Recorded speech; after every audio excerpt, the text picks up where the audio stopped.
Assalamualaikum warahmatullahi wabarakatuh. Perkenalkan, nama saya Feni Kartikasari. Saya adalah calon guru penggerak angkatan 9 dari Kabupaten Grobogan. Pada kesempatan kali ini, saya akan memaparkan materi diseminasi budaya positif di SD Negeri 2 Kelampok. Menurut Ki Hajar Dewantara, mengupamakan sekolah sebagai sebuah ladang, tempat persemaian bibit. Agar bibit bisa berkembang secara maksimal, maka seorang petani dapat memperbaiki kondisi tanah, memelihara tanaman, memberi pupuk dan air, bibit tanaman, dan lain sebagainya. Dari uraian tersebut, kita dapat memahami bahwa sekolah itu diibaratkan sebagai tanah, tempat bercocok tanam sehingga guru harus mengusahakan sekolah jadi lingkungan yang menyenangkan, menjaga dan melindungi murid dari hal-hal yang tidak baik. Dengan demikian, karakter murid tumbuh dengan baik. Tujuan saya membuat aksi nyata budaya positif ini bertujuan untuk menumbuhkan budaya positif di sekolah dengan meyakini nilai-nilai kebajikan universal serta menciptakan murid yang merdeka dan mempunyai disiplin kuat sesuai dengan profil pelajar Pancasila. Untuk lini masa yang saya lakukan pertama yaitu saya menghadap kepala sekolah untuk menjelaskan pentingnya pemahaman budaya positif dan keyakinan kelas di sekolah, serta meminta izin kepada beliau untuk mendiseminasikan bersama rekan guru. Yang kedua, saya berkolaborasi dan berkoordinasi dengan rekan sejawat saya. Yang ketiga, memantau, merefleksi, dan mengevaluasi keyakinan kelas yang sudah saya buat. Yang terakhir, mengumpulkan rekan guru untuk melakukan diseminasi pemahaman budaya positif dan segitiga restitusi.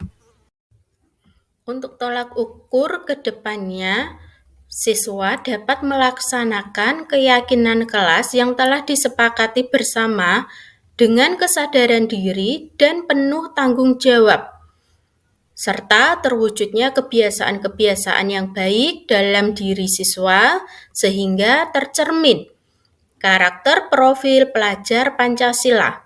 Sehingga untuk kedepannya nanti saya bisa membuat rencana perbaikan, mengevaluasi kesepakatan kelas yang telah dibuat secara berkala, menempatkan diri pada posisi kontrol seorang manajer, dan menerapkan segitiga restitusi pada setiap masalah yang ada, serta berkolaborasi dengan semua pihak demi terwujudnya budaya positif.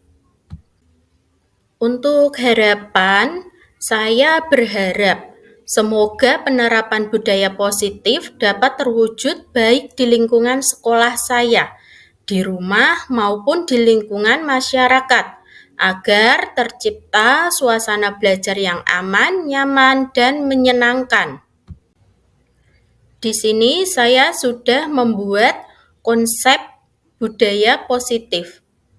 Untuk yang pertama ada disiplin positif, yang kedua nilai-nilai kebajikan, yang ketiga teori perilaku manusia, yang keempat 5 posisi kontrol sebagai seorang guru. Yang terakhir adalah segitiga restitusi. Berikut saya lampirkan video diseminasi budaya positif di SD Negeri 2 Kelampok. Assalamualaikum warahmatullahi wabarakatuh. Diseminasi PGB Angkatan 9 oleh Ibu Feni Kartikasari SPDMPD dengan susunan acara yaitu pembukaan agar acara berjalan dengan lancar Bismillahirrahmanirrahim. Yang berikutnya yaitu menyanyikan lagu Indonesia Raya. Hadirin dimohon untuk berdiri.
Terima kasih, hadirin mohon duduk kembali.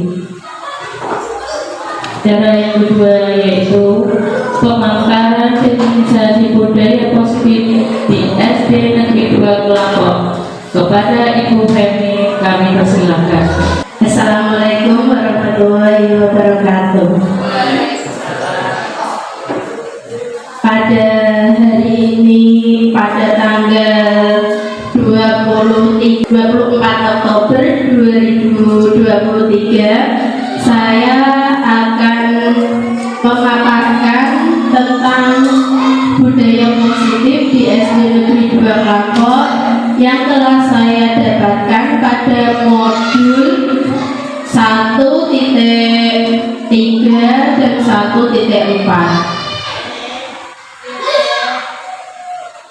Untuk tujuan pendidikan menurut Ki Hajar Dewantara yaitu menuntun segala kodrat yang ada pada anak-anak agar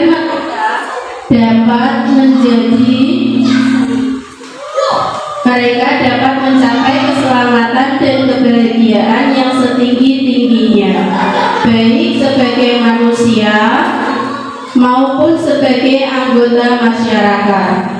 Oleh sebab itu, pendidik itu hanya dapat menuntun tumbuh kembangnya atau hidupnya kekuatan kodrat yang ada pada anak-anak agar dapat memperbaiki perilakunya dan tumbuhnya kekuatan yang ada pada kodrat anak. Yang kedua yaitu mengenai budaya positif.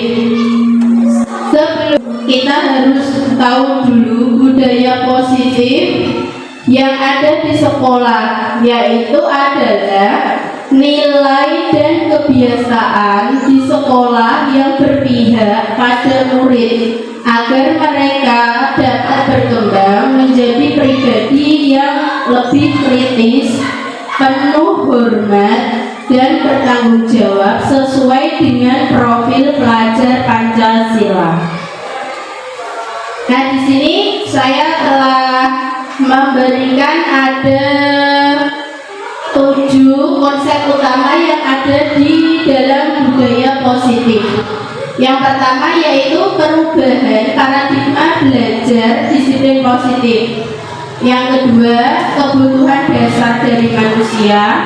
Yang ketiga, motivasi perilaku manusia. Yang keempat, restitusi posisi kontrol guru.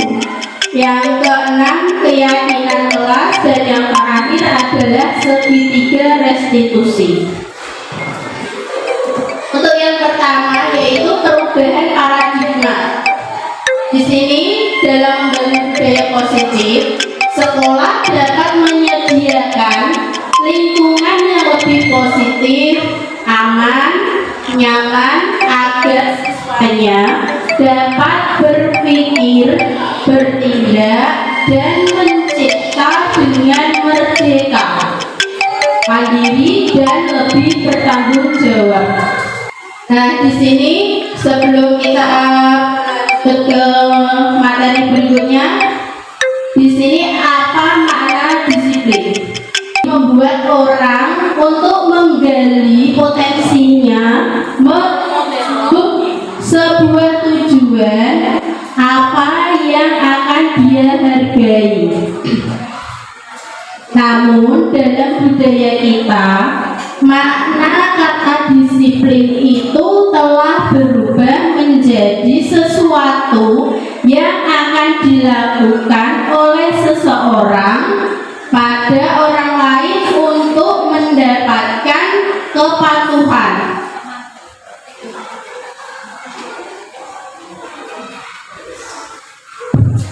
Nah, di sini saya sudah menjabarkan tentang disiplin. Disiplin adalah kemampuan memerintah diri sendiri dalam mengontrol dan menguasai diri untuk memilih tindakan yang mengacu pada nilai-nilai yang kita hargai dan dengan penuh tanggung jawab tanpa terbatas oleh orang lain. Nilai-nilai yang kita hargai adalah nilai kebajikan, yaitu nilai-nilai yang terdapat pada profil pelajar Pancasila. Nah, di sini saya memiliki sebuah kasus. Saya mohon partisipasinya dari rekan-rekan Bapak Ibu guru semua untuk memecahkan kasus yang saya miliki di sini. Di sini ada kasus, saya akan bacakan kasus yang pertama. Ibu Tari adalah guru kelas 6 di SD Melati. Beliau sedang bingung menghadapi salah satu murid di kelasnya yang bernama Tia. Beberapa anak telah datang dan mengeluhkan Doni yang seringkali meminta bekal makanan mereka dengan paksa. Jika Anda menghadapi seperti Ibu Tari, apa yang akan Anda lakukan? Menurut Anda, kira-kira apa alasan Doni melakukan hal tersebut?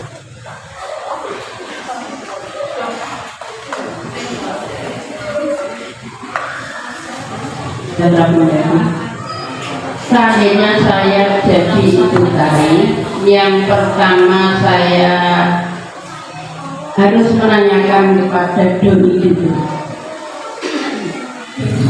Pada Doni, apa latar belakang dia? Saya harus tahu latar belakang dia. Mungkin di rumah tidak mempunyai latar belakang Doni, harus diketahui dulu. Setelah latar belakang Doni diketahui, kita harus tahu tujuan apa Doni meminta makanan kepada Tia. Jadi sehingga seorang guru melangkahnya lebih pasti karena sudah mengetahui tujuan dan latar belakang anak tersebut berbuat seperti itu. Sehingga jika kita menerapkan disiplin bukan dari kepatuhan kita untuk mendisiplinkan, tapi Doni sudah dengan motivasi dirinya sendiri sudah disiplin, menjalankan disiplin itu. Yang saya kira seperti itu juga.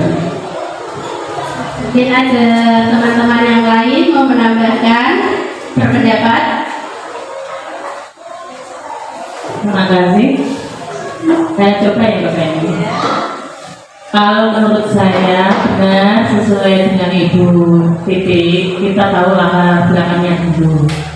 biasanya anak itu kebiasaannya di rumah itu orang tua sibuk bekerja, jadi tidak belum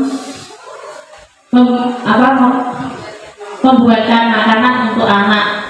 Nah, Doni ini mungkin di rumah bapak ibunya biasanya kan ibunya bekerja di luar negeri, bapaknya bekerja di Semarang tetapi berangkatnya pagi, kemungkinan bapaknya tidak sempat untuk memberikan makanan kepada Doni. Kemungkinan itu dia larinya ke SD, temannya ada yang membawa makanan, dia bermaksud dari hatinya minta temannya itu. Nah, kebiasaan dia seperti itu karena di rumah dia belum diberi sarapan, mungkin seperti itu. Mungkin ada dari monggo peneliti mau menambahkan dari pernyataannya tadi.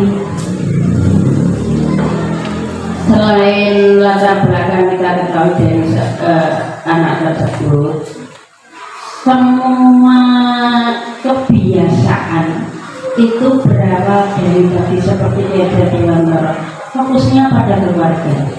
Jika dalam keluarga itu sudah semua melaksanakan disiplin yang sudah seperti pembiasaan, maka pola pikir anak dimanapun berada itu sebetulnya berawal dari bagaimana pendidikan dalam keluarga itu sendiri.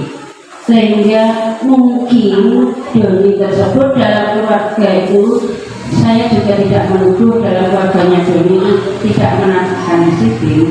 Mungkin dalam keluarganya itu kedisiplinannya kurang baik.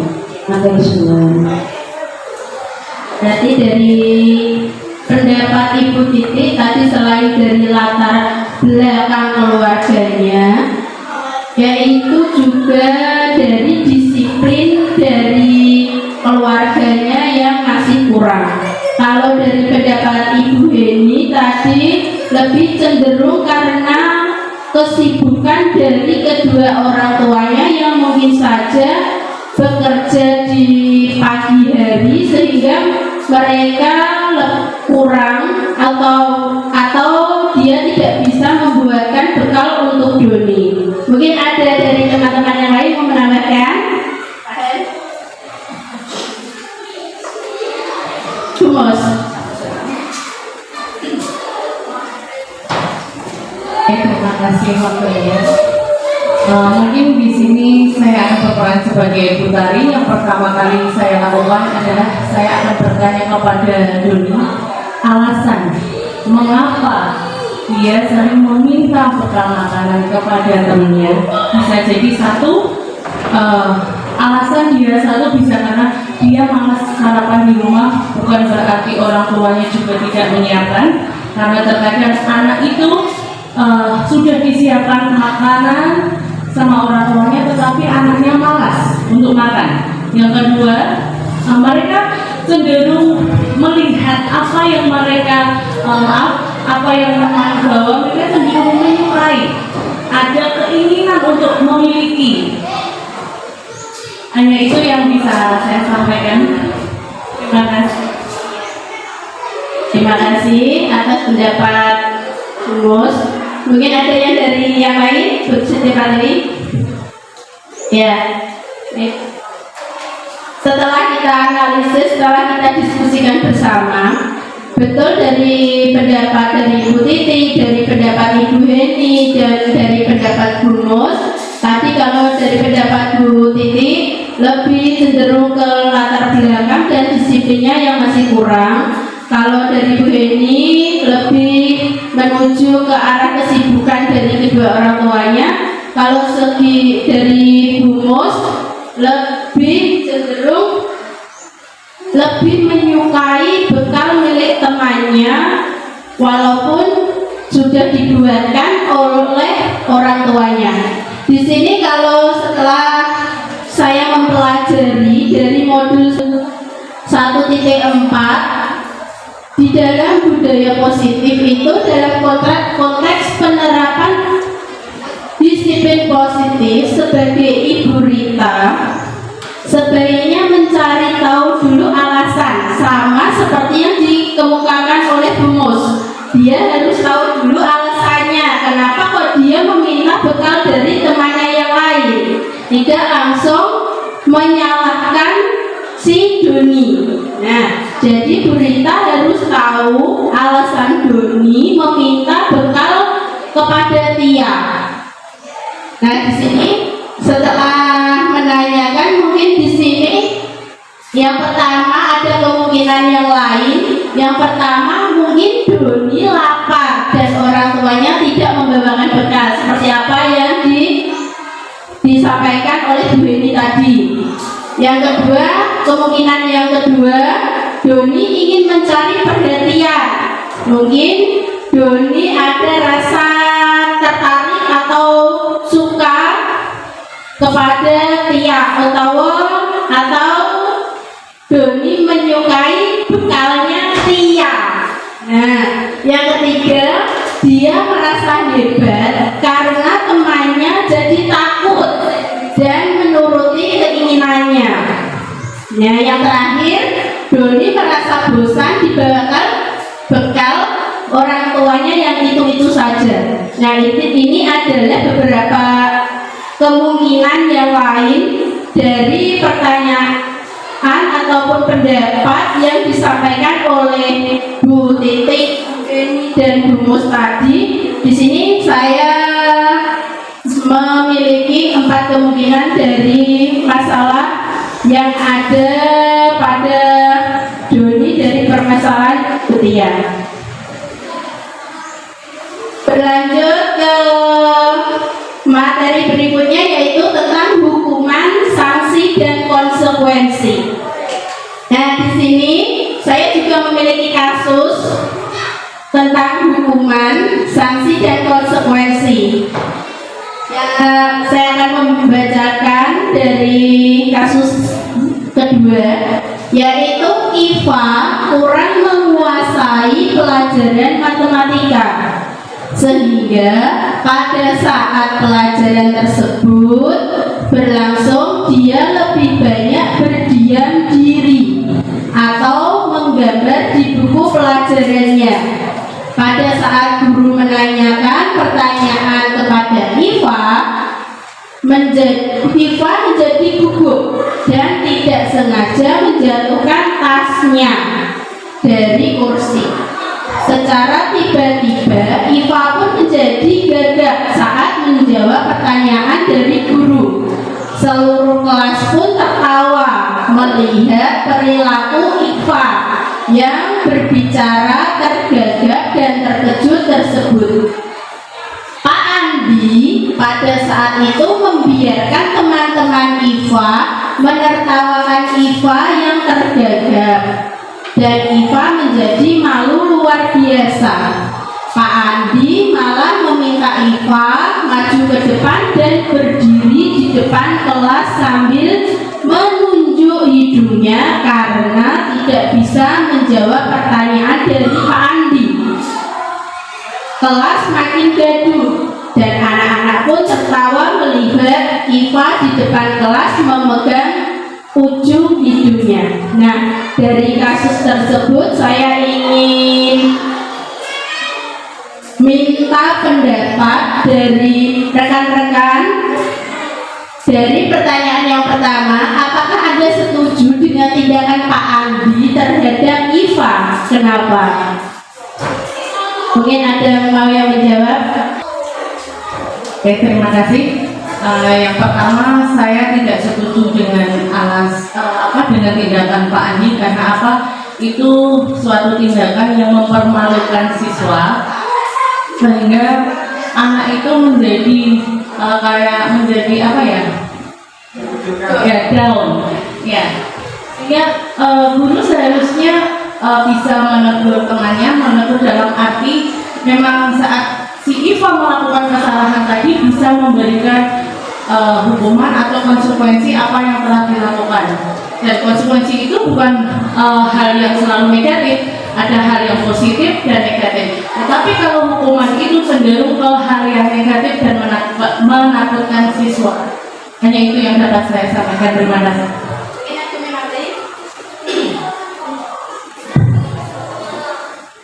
Menurut teman-teman yang lain,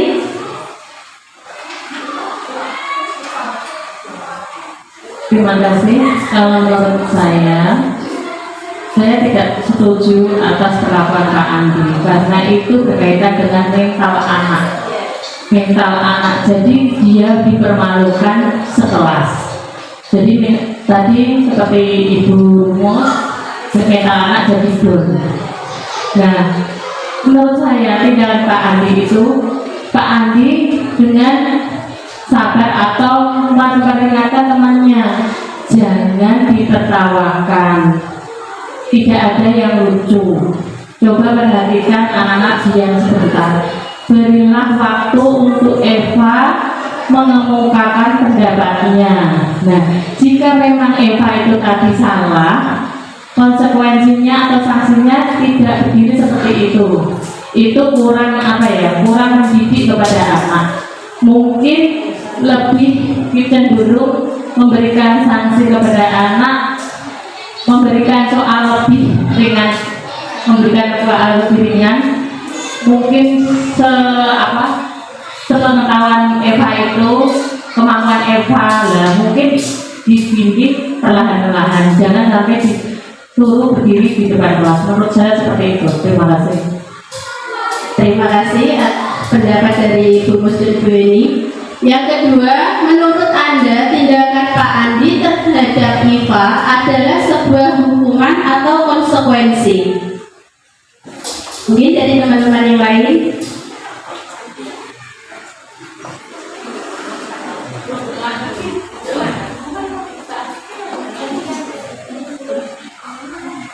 Ya, kalau menurut saya itu adalah sebuah hukuman karena tadi Iva disuruh berdiri di depan. Kalau untuk konsekuensi kan, konsekuensinya berarti apa? Dia melakukan kesalahan, gitu.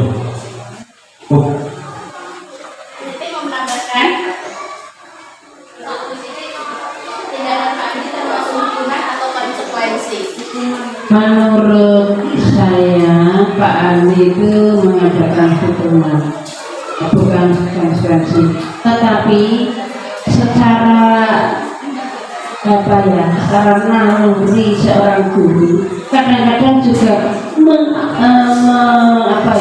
ingin menghukum meskipun hukuman itu tidak berat, tetapi agar anak itu tahu bahwa hal itu mungkin lain kali jangan dilakukan. Ya, hukumannya bukan harus berat, tidak, tetapi sekali-kali harus mendapatkan peringatan seperti itu. Bu Penny, yang salah saya mohon maaf. Terima kasih. Mungkin dari yang lain mau berpendapat? Sudah. Nah, di sini ada hukuman, sanksi, dan konsekuensi yang telah saya dapatkan. Di sini ada kasus yang kedua. Kita akan langsung menjawab dari pertanyaan yang ada. Kita langsung tentukan di sini termasuk hukuman, konsekuensi, ataupun termasuk sanksi.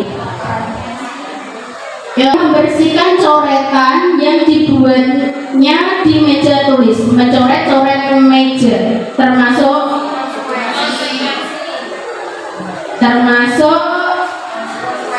konsekuensi. Yang ketiga, menggantikan kertas tugas teman yang telah dicoret-coret. Menggantikan kertas tugas temannya yang telah dicoret-coret.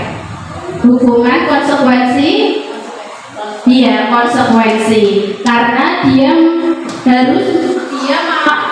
sudah mencoret-coret kertas milik temannya, sehingga dia harus menggantikan kertas milik temannya tersebut. Selanjutnya, murid diminta telanjang kaki sepanjang hari karena tidak menggunakan sepatu hitam sesuai peraturan. Hukuman, hukuman.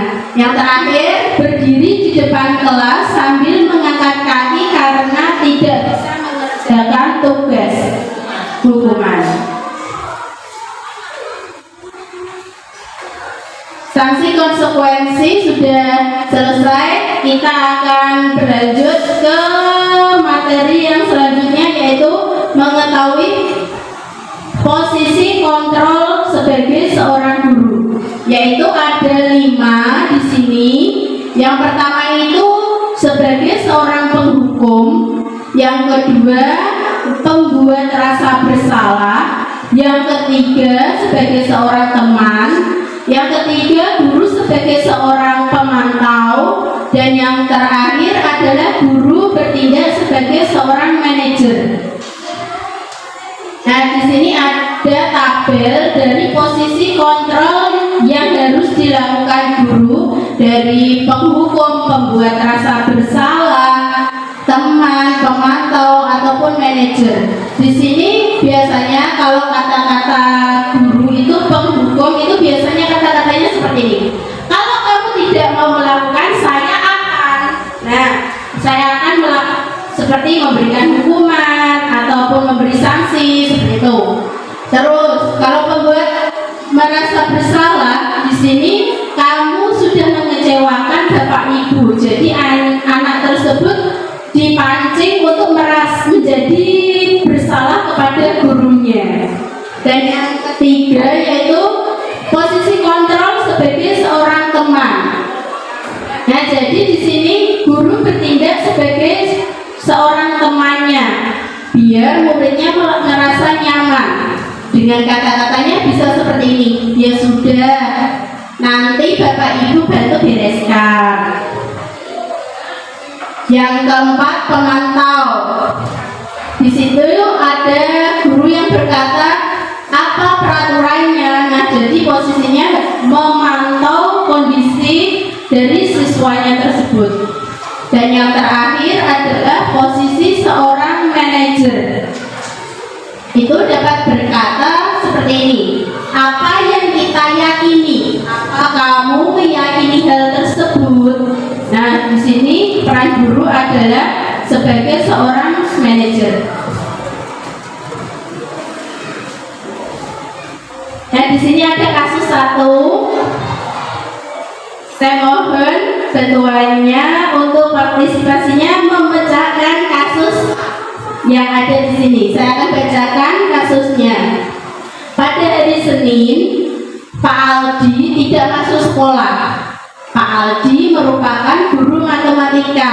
Saat itu Ibu Rina menggantikan Pak Aldi.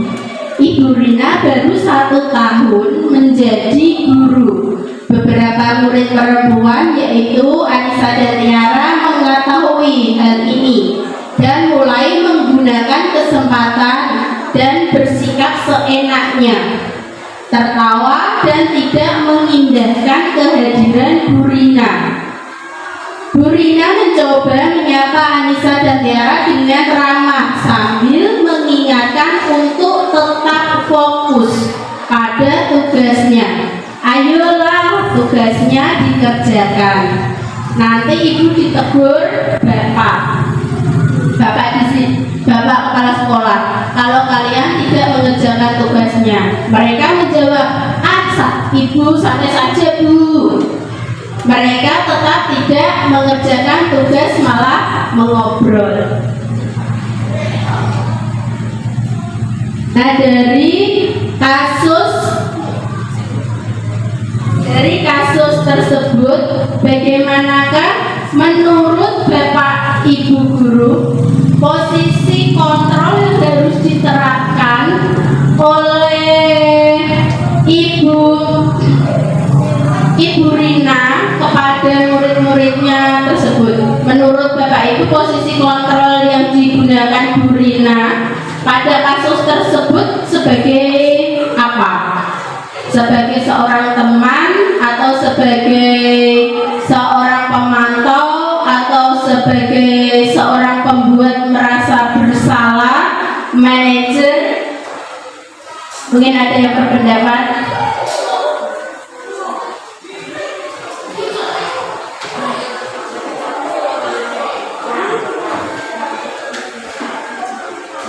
Terima kasih. Kalau menurut saya ini adalah sebagai pembuat bersalah pada diri siswa itu sendiri. Terima kasih.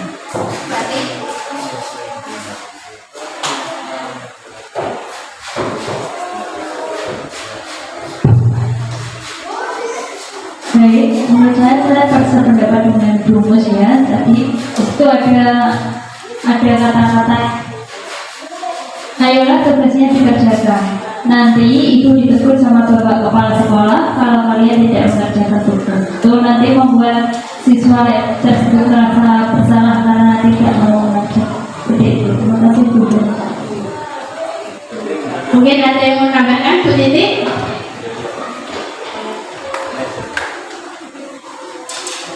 Ini untuk Ibu Rina sebagai posisi kontrolnya sebagai manajer. Ibu Rina ini kalau saya pribadi sebaiknya sebelum membuat peraturan-peraturan yang sedemikian itu sebelum terjun ke KBM dan segalanya itu harus membuat kesepakatan dengan siswanya dulu. Harus membuat kesepakatan kepada siswanya sehingga apa yang membuat kesepakatan bersama ini anak-anak tentu jika akan melanggar dia harus tahu sudah posisinya tadi kesepakatan itu sudah disepakati sekolah bersama sehingga dia akan ragu akan membuat kesalahan tersebut sehingga kontrol Bu Rina ya dari manajer, dari bentuk apapun kalau sudah kesepakatan akan lebih tinggi. Terima kasih. Itu mau tanya Mbak, tadi manajer sama apa? Manajer Nah, ini posisi kontrolnya ada 5. Penghukum, pembuat orang merasa bersalah, teman, pemantau, dan manajer. itu kalau saya teman juga bisa Mbak. Lanjut yang tadi Mbak Marika. Teman, ini kan ada, dia kan seolah-olah tidak memperhatikan Bu Rina. Nah, santai saja dulu. Nah, kita bisa mengikuti peserta didik yang seperti itu. Jadi peserta didik yang seperti itu tidak harus kita berikan tindakan yang kasar atau tindakan yang langsung tegang, tidak perlu. Bisa kita ikuti alurnya mereka, kita ajak mereka bersantai dan kita bisa menjadikan posisi kita menjadi teman mereka. Nah, nanti kan kalau sudah bisa menjadi teman, nah hasil mungkin dia bisa juga menganggap kita juga sebagai teman. Nanti pelan-pelan pasti akan bisa mengerti posisinya Bu Rina. Kalau Bu Rina itu bukan guru kelas mereka, nanti biasanya akan mengikuti Bu. Terus kita memberikan, setelah itu baru memberikan sedikit tegas atau sedikit tegas seperti itu. Terima kasih Pak Han atas pendapatnya yang sangat luar biasa. Nah, di sini posisi kontrol yang sudah diterapkan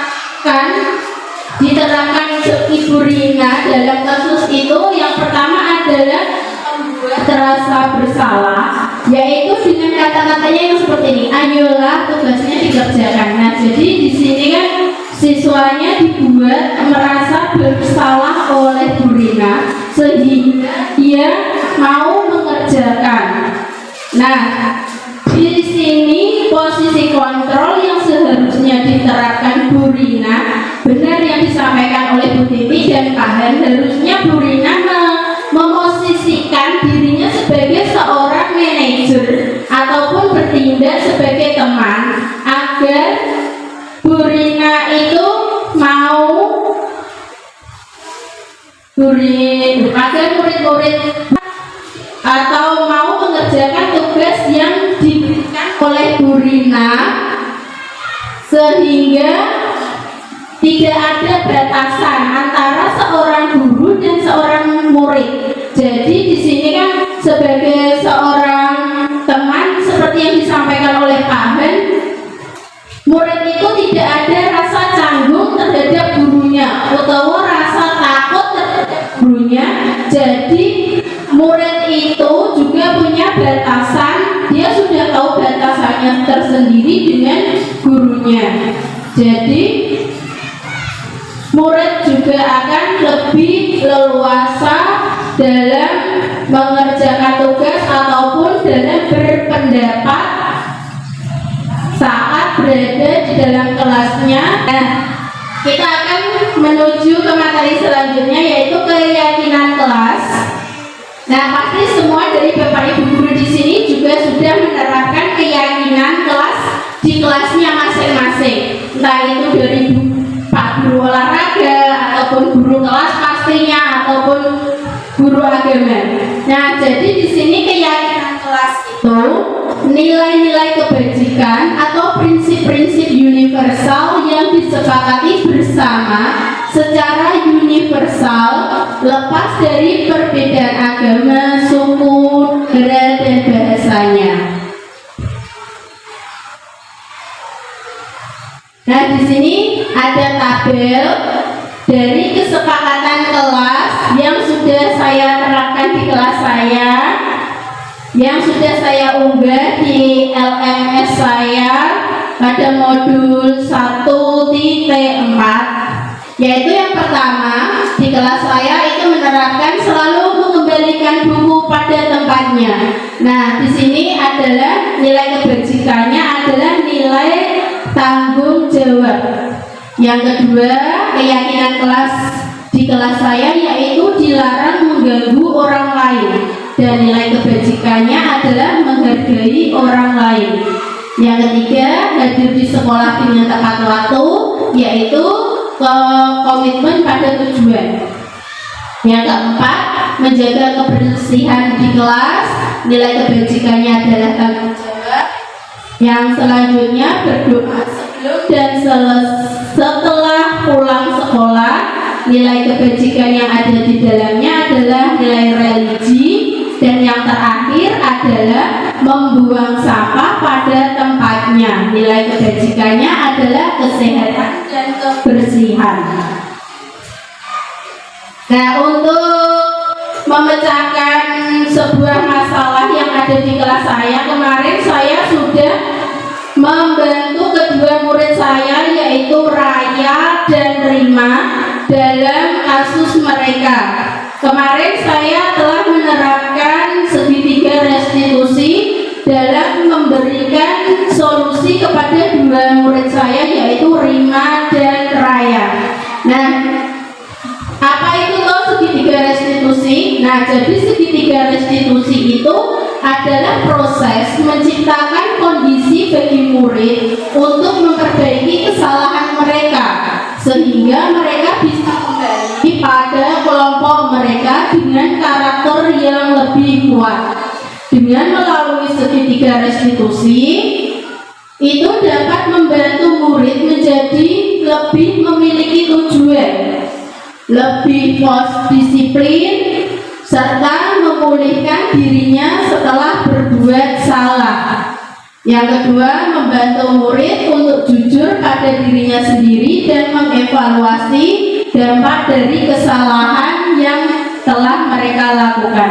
Kemarin saya di kasus saya pada Raya dan Rima, kemarin saya sudah menerapkan segitiga restitusi dengan kasus Rima, yaitu Rima yang pada waktu ulangan itu dicontek oleh Diki. Nah, jadi kemarin setelah menerapkan segitiga restitusi, di sini saya melakukan beberapa tindakan yang telah ada di dalam segitiga yaitu ada di sini tindakan yang pertama yaitu menstabilkan identitas, yang kedua saya memvalidasi dari tindakan yang salah, dan yang terakhir adalah menanyakan keyakinan kelas yang sudah saya buat. Nah, di sini menstabilkan identitas yang pertama itu adalah berbuat salah itu tidak apa-apa. Nah, jadi kemarin saya tanya kepada Raya, kenapa kamu marah-marah kepada Diki saat jam pelajaran? Terus Raya menjawab, karena Diki mencontek pekerjaan saya, dia tidak mau berpikir sendiri. Terus di sini untuk menstabilkan identitasnya, kata-kata yang diucapkan guru itu bisa seperti ini. Berbuat salah itu tidak apa-apa, Raya, karena semua orang itu pernah berbuat salah. Bahkan Bu Feni juga pernah melakukan kesalahan seperti apa yang telah kamu perbuat. Untung saja kamu tidak melakukan hal yang lebih jelek lagi. Nah, bisa seperti itu. Terus yang kedua, tidak ada manusia yang sempurna seperti yang diucapkan. Dan yang terakhir, kamu berhak merasa seperti itu. Yang kedua adalah memvalidasi tindakan yang salah. Di sini guru harus menanyakan atau memvalidasi tindakan yang dilakukan oleh Raya tadi. Di sini kamu pasti punya alasan mengapa kamu melakukan perbuatan itu. Nah, di sini terkait Raya tadi, dia marah-marah di kelasnya. Terus saya bertanya atau memvalidasi tindakan Raya, yaitu dengan bertanya, kenapa Raya kamu melakukan tindakan tersebut? Nah, terus Raya menjawab di sini, karena Diki tidak mau berpikir sendiri, Bu. Nah, terus kamu bangga pada dirimu sendiri karena kamu telah melindungi sesuatu yang penting bagimu. Bisa dengan kata-kata yang seperti itu. Mungkin Bapak Ibu guru yang lain bisa mencari kata-kata yang lain. Ini saya hanya memberikan 2 contoh saja. Bapak Ibu guru pasti bisa memberikan atau memvalidasi tindakan dari kasus-kasus yang ada di kelasnya sendiri. Yang terakhir yaitu menanyakan keyakinan kelas. Nah, di sini menanyakan keyakinan kelas yang sesuai dengan keyakinan kelas yang sudah dibuat dan disepakati oleh kelas tersebut, yaitu dengan cara membuat keyakinan kelas, berdiskusi, mengajak guru mengajak murid untuk berdiskusi, menanyakan keyakinan kelas apa yang akan dilakukan dan nilai-nilai kebajikan apa yang akan digali. Di situ disepakati bersama. Nah,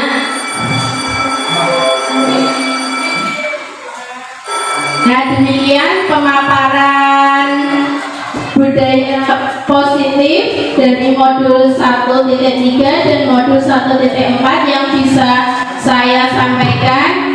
Mungkin kedepannya Bapak Ibu guru yang lain, mungkin dari Dumus, dari SD Negeri 4 Godong, bisa menerapkan atau mengimplementasikan budaya positif di sekolahnya. Di bawah dari materi saya di guru penggerak bisa diimplementasikan di SD Negeri 4 Godong, ataupun Bu Siti Pratiwi bisa mengimplementasikan budaya positif ataupun keyakinan kelas dan menerapkan posisi kontrol sebagai seorang guru untuk memecahkan atau memberikan solusi kepada peserta didiknya agar mereka menemukan solusi-solusi yang pas, yang bijak kepada para peserta didiknya. Bapak Ibu guru semua di sini bisa menerapkan dan mengimplementasikan keyakinan kelas ataupun posisi kontrol ataupun segitiga restitusi yang sudah kita pelajari bersama pada siang hari ini. Demikian yang bisa saya sampaikan, kurang lebihnya saya mohon maaf. Wassalamualaikum warahmatullahi wabarakatuh.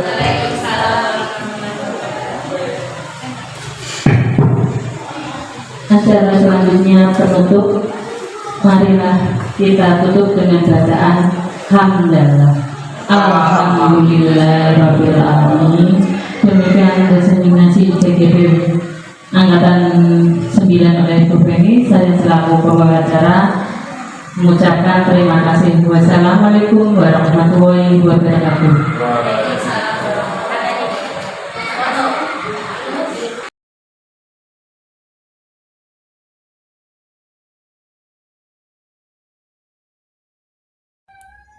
Apa itu keyakinan kelas? Keyakinan kelas merupakan metode untuk menimbulkan kembali disiplin positif yang didasari oleh motivasi dari dalam diri. Implementasi keyakinan kelas dilatar belakangi bahwa ditemukannya beberapa murid yang masih diingatkan untuk melakukan tindakan kebaikan atau kedisiplinan. Dalam membuat keyakinan kelas, ada beberapa langkah. Di sini saya sudah menuliskan langkah-langkah untuk membuat keyakinan kelas. Yang pertama, siswa menulis keyakinan kelas yang diinginkan. Yang kedua, guru dan siswa mengulas keyakinan yang telah ditulis. Yang ketiga, guru dan siswa memilih keyakinan yang penting. Selanjutnya, mengubah keyakinan kelas menjadi kalimat positif, dan yang terakhir adalah mengecek dan menyepakati keyakinan kelas. Ini saya lampirkan keyakinan kelas yang sudah saya buat bersama dengan siswa-siswi saya. Yang pertama yaitu meminta izin ketika keluar kelas. Yang kedua, menjaga kebersihan kelas. Yang ketiga, saling menghargai satu sama lain. Yang keempat adalah saling menghormati antar teman dan guru. Yang kelima, bertanggung jawab dalam mengerjakan tugas piket. Dan yang terakhir, berdoa dan sesudah selesai pembelajaran. Pada pagi hari ini kita akan bersama-sama membuat keyakinan kelas, yaitu untuk menjadikan kelas kita menjadi lebih aktif lagi, menjadikan kelas kita lebih disiplin lagi dan lebih baik lagi ke depannya. Nanti Bu Feni memiliki contoh membuat keyakinan kelasnya, yaitu seperti datang tepat waktu. Terus apalagi ya kira-kira? Iya, menghormati teman. Ada masukan lagi? Memakai seragam. Apa lagi? Menghormati guru. Membuang sampah pada tempatnya, bagus sekali gila. Nanti Bu Feni akan membagi sticky note kepada kalian. Kalian boleh menuliskan keyakinan kelas yang kalian inginkan di kelas kita terapkan nanti ke depannya. Untuk yang laki-laki nanti ditulis di sini, yang perempuan ditulis di sini. Nanti ditulis keinginanmu untuk di kelas kita terapkan itu keyakinannya kelas seperti apa, ya? Dibagi Bu Feni satu-satu.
Mas Egi.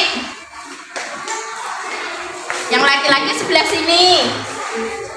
Yo, urutnya Mbak Dila. Sebelah sana Mbak Dila. Ya.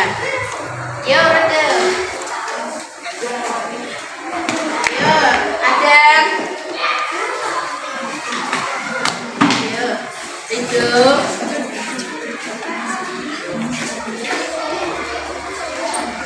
Ayo Michelle.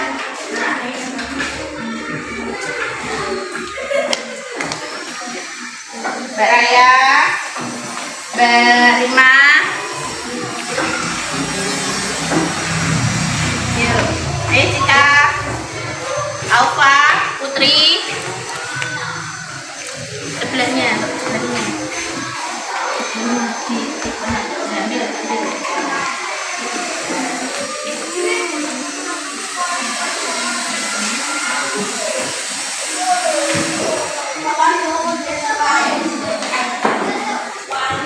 Oke, kita sudah menempelkan dan kalian sudah menuliskan kesepakatan kelas, keyakinan kelas yang sudah kita buat bersama. Coba kita akan simpulkan, jadi keyakinan kelas yang akan kita terapkan di kelas kita adalah di sini ada masukan dari teman-teman kalian.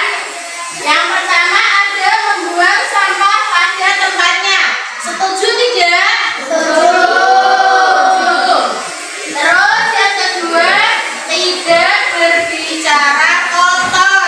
Apakah kalian menyetujuinya? Setuju. Memakai seragam, terus piket pada hari sesuai dengan regu kerja yang telah disepakati. Di sini dari yang perempuan ada mendengarkan guru saat menjelaskan. Boleh. Terus ada membaca Asmaul Husna. Terus ada usulannya lagi apa ya di sini? Membuang sampah sudah, berdoa sebelum pelajaran. Jadi kita sepakati keyakinan di kelas kita yang pertama adalah membuang sampah pada tempatnya. Yang kedua yaitu menghormati Bapak Ibu guru. Yang ketiga datang tepat waktu. Yang keempat ia tidak berbicara kotor. Yang kelima menghormati guru saat menerangkan pelajaran. Yang kelima apa? Iya, piket sesuai dengan regu piket yang telah disepakati. Yang ketujuh memakai seragam sesuai aturan. Apakah kita bisa menyepakati keyakinan kelas yang sudah kita buat? Bisa. Berarti kalau sudah kita sepakati, apakah bisa kita terapkan di kelas kita? Bisa. Terima kasih sudah membantu Bu Feni membuat keyakinan kelas, dan Bu Feni berharap semoga keyakinan kelas ini tidak hanya ditulis saja, tetapi juga dilaksanakan. Terima kasih. Berikut saya lampirkan dokumentasi kegiatan penerapan keyakinan kelas 6 yang telah saya dan siswa-siswi saya sepakati.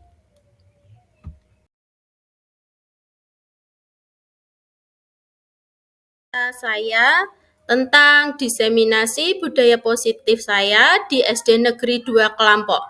Saya berharap Bapak Ibu guru hebat di luar sana berkenan memberikan saran, kritik, dan masukannya kepada saya, sehingga saya bisa lebih baik dalam penerapan budaya positif, segitiga restitusi, dan posisi kontrol saya sebagai guru. Terima kasih. Wassalamualaikum warahmatullahi wabarakatuh.